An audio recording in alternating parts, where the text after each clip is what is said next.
Hey there, it's Christy with Automation on a Mission, and we are here today on our Business Booster talking about Small Business Saturday, Black Friday, thus the reason for the jingle bells, a little bit of Christmas music to start to get us into the holiday spirit and to be thinking about all the things that we need to start preparing if we're going to go and do something like a Black Friday sale, Small Business Saturday special, that sort of thing.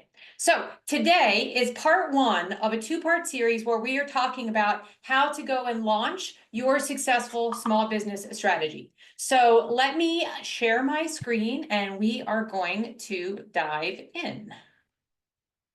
Do my little shared screen. And here we go. All righty. So we are specifically talking about setting your business up for Small Business Saturday. You can participate in Black Friday. All the stuff that we're talking about today is applicable for both of those things. And we're actually going to talk a little bit more specifically even about that. So to get us started, let's get into some nerdy statistics and facts, because who doesn't love a little bit of nerdy statistics? So in 2023, because that's the most current and up-to-date data, consumers spent about $9.12 billion on Black Friday. And that is year over year. 2.3% of Small Business Saturday saw consumers spend nearly $20 billion supporting local businesses. So if you are thinking about whether or not you should come up with some sort of special offer, whether or not you should be participating, maybe consider whether or not you want a little piece of this pie right here. Do you want a part of, and this is 2023. So, it is 2024. I'm not sure why I'm already starting to think about 2025. So yeah, this is the most current data because it is last year. Excuse my brief moment of I don't know what I forgot there. Anyways, my point is, do you want a little piece of this pie? Do you want to be a business that capitalizes on the shared publicity of all the other businesses that are participating in Black Friday and Small Business Saturday? So when it comes to how you go about deciding which one you want to participate in, I wanted to share a little bit of, information that might help you decide as to whether or not one might be a better option or another. So typically speaking, when it comes to Black Friday, the people that are out there shopping, they are looking for big deals. They're all about the bigger the savings, the better. And, if you're a little bit of an older person, you might have remembered, and I'll never forget this because let me tell you, I went shopping for myself on such a crazy level it was like 2008, I think, right as the recession was going on and the housing market had crashed. And you would have been amazed by the 60, 70% savings on all kinds of stuff at pretty much any and every store. Now, that's not necessarily your typical Black Friday savings, but what Black Friday is really all about is it's about steep discounts and quick buys. It's about serving and appealing to the people that are going to plan their Black Friday shopping the night before and are out there at midnight. They're out there, pounding the pavements before the stores open, that sort of thing. And while I say that, I realize that maybe also some of the way I think about Black Friday and also these savings has changed over time, because Amazon Prime Day is like every month now, and everybody has a special day. And Black Friday starts a week and 2 weeks and 3 weeks before Black Friday ever even happens. And so I say all of this recognizing that there are plenty of businesses that don't play by the rules of, honoring this special savings day just on Black Friday. And there are plenty of businesses that do.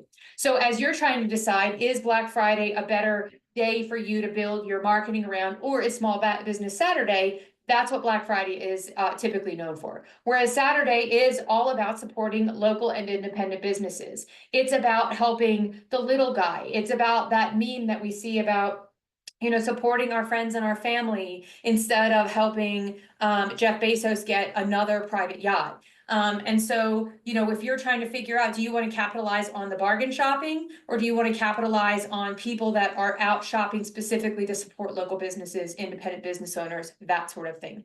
And then the last piece that I would say is oftentimes, and this is also not a deal breaker, is a lot of times we think about Black Friday related to tangible products, whereas Small Business Saturday is products and services. That doesn't mean that you can't observe and have your business strategy be focused on Black Friday. It just is, that's typically how it's done because people are out taking advantage of the deals that the big box stores have and things like that. And then, my caveat to all of that is last year when we did our thing, we did everything around Black Friday. And it wasn't because I didn't want to say I was participating in Small Business Saturday. It was because that was what was stuck in my head. And once I started, I wasn't getting off that train. So it's totally up to you as to which one you want to build your business strategy around. So things that you might want to consider is about things like, are you delivering a tangible product? Are you only delivering services? Is there a finite resource that you need to be, being mindful of as it relates to, choosing one versus the other? So I want to talk a little bit next about how you go about setting your goals. So you've decided now you're gonna do one or the other. Hey, you can also do both. It's totally fine. So if you say I'm gonna have one offer for Black Friday and one offer for Small Business Saturday, you can totally do that if that's something that's within your wheelhouse. But then we want to think about what are the goals of what we want to achieve. Now, if you have participated in any of our previous trainings, then you've heard me talk about how important practical and realistic goal setting is. And when I say practical and realistic goal setting, in order for you to know how to create goals for what you want to get out of your Black Friday or Small Business Saturday, we have to know where we're starting from. You can say, I'm going to sell X number of seats in my next coaching program, or I'm going to, make $100,000 during this next launch, or during this particular buying season. But if you don't have a benchmark to compare it to, how do you know? Like, are you underestimating what you're capable of? Is your goal that you're hoping and shooting for something that's completely practical, or is it something that's so far out of reach that it's never going to happen? And so part of this is, let's take a look at what's been done in the past. So we say identifying your past performance, and your past performance does not have to be Black Friday or Small Business Saturday. It could be that what you're paying attention to is a different promotion. So last time you did a launch, maybe it was Christmas in July, or maybe you had a special promotional period for one of your products or services, that you kind of like sandwiched around your birthday and you've used your own birthday as a celebration, or something along those lines. But what was the success? And even if you may be comparing, Fuji apples to Gala apples, and what I mean when I say that is maybe your previous offer or promotion was that you were selling this group coaching program, whereas today you're selling group coaching with individual sessions. And so, yeah, they're similar things, but their timing is different. The offer is a little bit different. But what you could potentially look at are things like, what was my close rate? How many people saw my page? How many people sold? So maybe you're looking at your past numbers for other metrics that can help you create a tangible goal that you can work off of for this. It doesn't have to be Black Friday or Small Business Saturday. That's my point. But where can you look to your past sales efforts to see whether or not you are creating a stretch goal or a BHAG? Stretch goal meaning it's a stretch, it's a push, but it's within your realm of possibility. A BHAG is that big, hairy, audacious goal that maybe you're going to get there this year, maybe it's a next year thing. And then there's the like, I'm going to make $1 million next week. And also I have yet to figure out how to sell anything. So, that may not be a practical, strategy for setting goals, but our past is going to be a great indicator of the potential success of our future. So knowing and finding something in our past to give us the benchmarks that we can use to set strategic goals for this Black Friday Small Business Saturday. Next, I want you to focus on your KPIs. And if you've not heard the term KPI, what that is key performance indicators. And so we're talking here about what does past success look like? And these two are kind of related. Your KPIs are specifically what you're measuring. Are we measuring how much money we made? like as in a revenue goal? Are we measuring how many clients we served? Are we measuring traffic? Are we measuring conversion?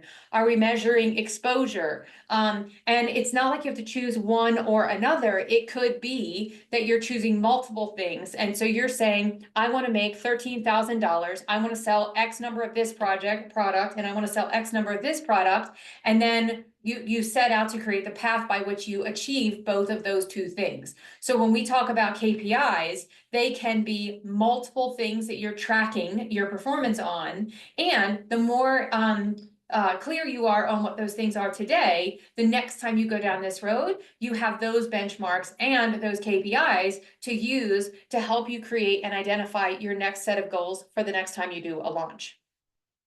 The next thing that I want to talk about is capacity and resources. And I have a personal story for this part. So when I talk about that, like, let's plan for success. Let's plan for better than what you set out to achieve. Let's say, for example, you want to, close $30,000 in sales, and also all the sales is directly connected to you and or your team, and delivery of those products and services require human power, manpower. Do you and your team, does your business have the capacity to deliver on that goal? And what happens if you surpass the goal? What happens if you do better than you expected? Can you continue to keep up with that? So here's my lesson from last year, and this is hopefully especially helpful for those people who didn't know me or Automation on a Mission last year. So I launched my Black Friday special. I talked about it for the days beforehand. Everything that I'm covering in this training, I did. And I did that while my house was on the market in Roanoke, Virginia. And Black Friday was a success that rolled into Small Business Saturday, that rolled into Cyber Monday, that rolled into, I was so tired and busy and overwhelmed packing up my entire life that I failed to turn anything off because I just didn't care, and people kept buying, and it was really awesome. We surpassed our financial goals. We closed new clients. We were able to provide tons of value to our existing member community. And then the following week, I put all of my stuff in a giant truck and I moved across the country. And by the time I got to Colorado, where we were relocating, I was so tired and burned out that it was the first time in 11 years or 10 years in business that I thought I might fail. I might have actually done more than I can realistically keep up with. And I didn't really consider that. I considered my KPIs. I considered my past performance. I created a goal for myself. Awesome. Win, win, win. Did I consider where my brain and my physical body was going to be when it came to time to deliver on those promises? Absolutely not. And I can't say that I was the most fun person to be around at the December, January time period. I delivered on my promises, but it wasn't pretty. So how do you do that? Especially in a service-based business. How do you preserve your time? How do you preserve your sanity? How do you make sure that everything that you do is going to continue to wow your existing customers, your new customers, all of those things? So be mindful about the impact of being successful at your goals. It's a great thing to be successful, and also at what expense. So be careful about that. The other thing that you really want to be careful and mindful of as you're creating these goals is, what is the profitability? So when I think back to 2008, to those people who were selling their inventory at 60 and 70% off during Black Friday, they were sweating bullets. Now, who knows what their profit margin was, but it's possible in the midst of near economic collapse in the United States of America, and also a major recession, that they just wanted to break even. And so maybe at that time they could afford to do a 60 or 70% off on Black Friday. And with the exception of a random television or computer, when do you ever see someone offering 60 or 70% off in 2024?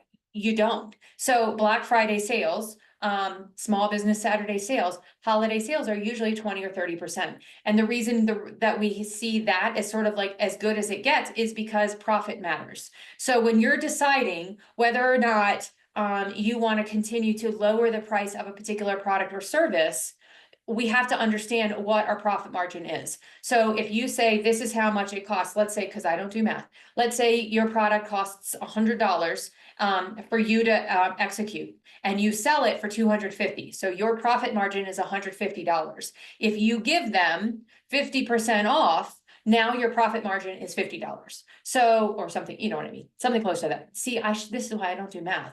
You understand what I'm saying? Do you want to be in a position where you potentially lose money to get that customer or to get that client? Or is the profit margin enough to make this a worthwhile sale? So those are the things that you need to be thinking about and be considering. So in order for this to happen, we have to know and understand what our products and services are, how much does it cost to actually run them, how much of a profit are we actually making. So again, the past metrics, our KPIs, this stuff matters. Is it sexy? No. Is it fun? I mean, personally, I like seeing those things. And I also give myself warm fuzzies when I like successfully reconcile QuickBooks. But I realize that that's not normal for everybody. At the end of the day, though, you're not a hobbyist, you're a business owner. You're an entrepreneur, and entrepreneurs understand what the profit margins are to the products and services that they are building and executing in their business. So super important, know what you can afford to discount before you go out and make a bunch of promises and then find out that you're losing money in the process. Next, and that kind of leads us into, but wait, before we create our irresistible offer, do we have a product to sell? So one of the things that we talk about a lot with our clients is how important it is to not only understand what your customer journey is, and what, but we also talk about how important it is to understand the buyer journey. And those two things are not the same. So let me clarify. Your customer journey is the experience that you go through from the time of, I don't know anything about you, to raving fan who is referring business. And it does include the buying process as a part of that. But I think about the customer journey as the whole picture. Your buyer journey is what happens when somebody enters your system with the intention of making a purchase. Are you able to sell to them? What do you sell? And where do they go from there?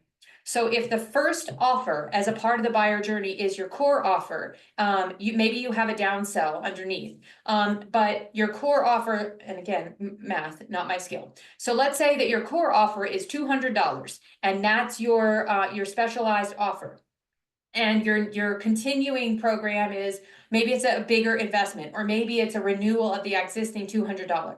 And your downsell is a $100 offer, less excess, less bells and whistles, less everything, right? So knowing the buyer journey helps you create your irresistible offer. If you don't know what the products and services are that you offer, and your community, your subscribers, your ideal client doesn't know what that is, how do they understand or know that your special irresistible offer is an actual irresistible offer? One of the things that I always think is both amazing and also cringeworthy is when I hear clients talk to me about how they were having a sales call with so-and-so, and the person said, what I really need is this. And the clients or the business owner says, I can totally do that for you. And then all of a sudden they are building programs on the fly. Now, the reason why I'm not a huge fan of that is because it's not repeatable. It's not scalable. So productized services are a lot easier for you to sell on a wash, rinse, repeat structure. And those productized services are easier for your customers to purchase. So we talk a lot throughout all of our training videos about creating a frictionless buying experience. So in your business, I'm sure that there are plenty of things that your customers can buy that don't require them to get on a call with you. And there may be products and services that you may want to have a conversation, or know that they may recognize that a conversation is in order prior to making that initial purchase. But are you hiding your pricing where it doesn't need to be hidden? Are you making it more difficult for people to become a customer of your business? When your products are productized, you are able to then say, here is where we go to check out. Or you make your offer during a sales call and you say, awesome. Are we ready to get started? Would you like to check out with a Visa or MasterCard? So that is the benefits of having a productized business. There are plenty of businesses in our automation on a mission ecosystem where that may not work. So for example, we have several wedding planners that, yes, they have clearly defined products around, I think, did I say wedding planner or have I already forgotten that part? So let's use our wedding planner client as an example. Wedding planner client says, this is how much it costs for X, Y, and Z. Here's an estimate, and then they get to choose which of those things they want, or potentially, and if you take all these things, here's your deal. Now, those individual services might be productized, but an invoice or an estimate goes out so that they can understand, the costs associated with each one of these things. So rather than have the customer say no, they may say, okay, let's take this out, but let's keep these two things and let's proceed with our final payment. And so in that situation, it may be beneficial to have, an estimate and invoicing, buyer relationship. However, that doesn't necessarily mean that they are not productized, because again, the pricing for tablecloths is set. The pricing for a full day, all you guys have to do is show up, is X number of dollars. So those things are defined, but perhaps how you go about getting the customer to say yes might be a little bit different. So what I'm trying to say is know and understand what your buyer journey is. Make it clear and transparent for your customers, whether they buy or they don't buy. And that will make it so much easier when it comes time for you to create a special offer. Because number one, you understand what the core price is. It makes it easier for you to then understand the impact on your profit when it comes time to create the irresistible offer. And when it comes time to share that irresistible offer, we're then able to do so in a way that continues to build trust, because your ideal client knows and understands this is truly a great deal. All right. So again, the goal is with our special offers to first start with repeatable products that are essentially wash, rinse, repeat, and then to figure out how much you're able to discount, whether that's, a certain dollar amount off, a percentage off, et cetera, et cetera. And then with our next thing, we're going to talk then about creating those irresistible offers. So what makes an irresistible offer? Substantial discounts that feel both valuable, but are also profitable. A limited time bonus that creates an urgency for time. So let's say this offer is only good on Friday, or this offer is only good for the first 10 customers, those kinds of things. Maybe it's a discount for pay in full. So I gave you the example of the wedding planner. Now they may use, an estimate as a strategy for getting clients to say yes, and then deciding exactly on what they're saying yes to. But perhaps there's a discount if you say, take all these things and get 10% off the total price, or pay in full, get X number of percentages off. So when people come into Automation on a Mission, we give you a 2-month discount if you pay for the entire year. So we want to incentivize people to pay upfront. So that would be some things to consider when it comes to identifying and creating your irresistible offer. Next, tying those offers to your productized services. In order for that to work, you have to have productized services, and they need to be visible to your community. So it makes it easier for you to create those clear offers. It makes it easier for your clients or your future purchasers to understand what the deal or the discount is. Can you bundle products and services together to add more opportunity to buy and also add a little bit more value in the offerings that you're creating? Next, so year-round potential. So what we're talking about today is everything that you need to know about getting yourself started with your Small Business Saturday, Black Friday, special offer. However, everything that you're doing today, all this hard work can pay off for so much more than just the holidays. You can do this again for the 4th of July. You could do it again for, hey, it's my birthday and I love my birthday, and so I'm going to share my birthday with you by giving you this special offer. So when we have products that are productized, that are clearly defined, then we can create those special offers. When we have our special offers created and we have this initial strategy, then we can use this same approach multiple times throughout the year. You don't have to use the same special offer. You could do different offers, but use the same strategy. So I had somebody the other day, we just wrapped up a 5-day automation challenge. Now, the person who asked for me to share both the automation and the funnel has a business that is nothing like our business. But they asked me if I would be willing to share the funnel and the automation with them because the strategy works. So where does that show up in your own business? Where can you create infrastructure that you can then use again. Remember, wash, rinse, repeat is always the goal, right? Because at the core, I'm lazy and I want to share my lazy skills with you so that you too can work smarter, not harder in your business. So year-round potential, connect your offers together, create bundles, making sure that you have clearly defined products, and then identify there's so many different ways that you can create opportunities for people to work with you in your business that are providing tons of value and also profitable experiences.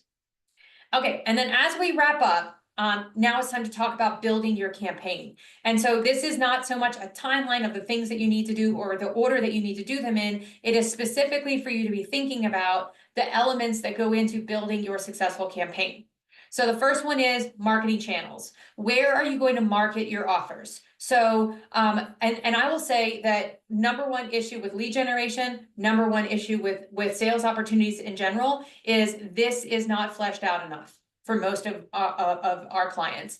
And what I mean by that is you created a product, you create a lead magnet, you're doing great work, and then you launch in your mind, but nothing happens. And when I go and I look on social media channels, there's nothing there. A single email goes out. So when we talk about getting clear on what your campaign strategy means, and we talk about marketing channels, at this point, we're specifically saying, hey, where are you going to share your Small Business Saturday offer? And how are you going to build hype here? And this could be your email marketing. It could be social media. It could be your text message. It could be paid ads. It could be partnerships with other people that are in complementary businesses. Maybe you guys offer to share each other's special offers. It could be in networking groups that you're a part of, other private communities. There are so many different places that you can go to market your special offer, and knowing what they are in advance and committing to these are all the places that I'm going to touch can have a huge impact on your effectiveness. If you just say, I'm going to create a bunch of emails and hope for the best, then you're going to continue to be in that place of, I'm not entirely sure what the outcome is. So when we talk about setting those goals, the goal setting is part of it. The other part is, how are we going to achieve that? Knowing and understanding what our marketing channels are, and exactly what does that approach look like? So drill down on this even further. How many emails am I going to be sending out? When am I going to start talking about this? And by the way, the answer to those questions should be days and weeks in advance of Small Business Saturday. So if you want people to move on your offers, they need to know what they are beforehand. Even if you're saying, I'm not telling you exactly what it is, but I'm going to tell you it's a special discount on X, Y, and Z. So that is going to help them, like if that thing matters to them, when your email comes, when you officially open the doors for your special discount, they're already there and they're ready and they're waiting. If you're going to do that same thing with social media, how many posts? When are you going to post? Where are you posting? What kind of favors are you cashing in with your friends and your family? What social media group or social networking groups are you a part of? Are you willing to pay to get your special offer in front of a new audience with paid ads? And if that's the case, how much are you willing to spend? So going back to our timeline, our 2 to 3 weeks, I would back that up even further if you're prepared to do any sort of paid ads, specifically to make sure that they're optimized and you're getting the most out of those. So today is October 15th. Now, I'll be honest with you, I'm a week late on getting this particular training out, but today I'm getting out this one and the one that comes after it. And it is October, and we are more than a month from Thanksgiving. Why are we talking about this now? Because it takes time. It takes time to build this. It takes time to make decisions. It takes time to create those emails. It takes time to build that content. And if you really want a beautiful, well-executed Small Business Saturday, Black Friday offer, start now. Start today, because it's going to take that long to make those decisions, to build out your timeline, to create your strategy, to set your goals, to make sure you have your products, to make sure you have your irresistible offer that's connected to your products. All those things take time. So know what your marketing channel is. Make sure you understand how much you're willing to spend if you're going to do any sort of paid ads or paid traffic. Next, create your timeline. 2 to 3 weeks before the event, start building that anticipation. Even if you're not willing to share what the savings are, what the special offer is, so even if it's about not sharing what the product is, what can you do to build hype?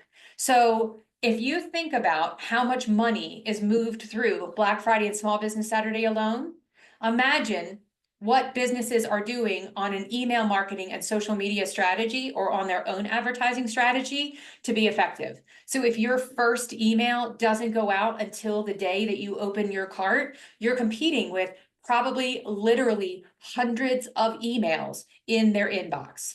So you already compete with approximately 100 ads on a normal day. But when you think about it being the most profitable and busiest shopping season of the year, you want to have time to execute properly, and you want your community to know. You want those potential buyers to know, I'm participating, this is what it's going to look like, and here's when you need to be ready to rock and roll. And you will then have a greater opportunity, sort of an advantage over the people who don't have that sort of organization. So the timeline matters, and making sure that your timeline starts before the day of the actual savings. And then the last piece about all of this, and when I say about like start now, start today, is the build and the integration. So I have a checklist. I think I'm going to share it with the next training video, and it's specifically on the things that you want to be thinking about or considering when it comes to all of the moving parts. And we're talking about, this is what your product normally costs. How much of a savings are we? Are we giving them a coupon? Are you creating a separate unique product for this particular purpose? I don't know if you've noticed, but we have a brand new feature as a part of Automation on a Mission, and it's a countdown timer. And the countdown timer allows you to share your special link. It allows you to share your special link, pack up your entire life, stick it in a moving truck, and drive across the country, and people won't keep buying, because when the link expires, it goes to a different page. So you could do a better job than I did last year. That was not available last year, just saying. But my point is, you've got your sales pages, you've got your thank you pages, you've got your products, you've got your coupons, you've got your expiring links, you've got your emails, you've got your automations, you've got all this stuff. And I just listed like 7 things, and it's not a fully, conclusive list. There are things that need to be done in order for you to execute effectively on Small Business Saturday. So if you are serious about participating in Black Friday or Small Business Saturday, I want to implore you, start now. Start planning today, start building your strategy, identify what your goals are, where are you going to market, what are the products and services that you're offering, what is the savings, how much of a profit are you going to be making, what kind of goals are you hoping to create. My goal for this training is not to overwhelm you, but to give you that initial idea or thinking that it is time to start thinking about your holiday planning. If you want to be a part of those millions of dollars that are moving through Small Business Saturday, or the billions of dollars that are starting to move through, or that are moving through Black Friday, now is the time to start building. And I hope that is helpful. And as always, let us know if you have any questions. Thanks so much, and I will see you on the next video.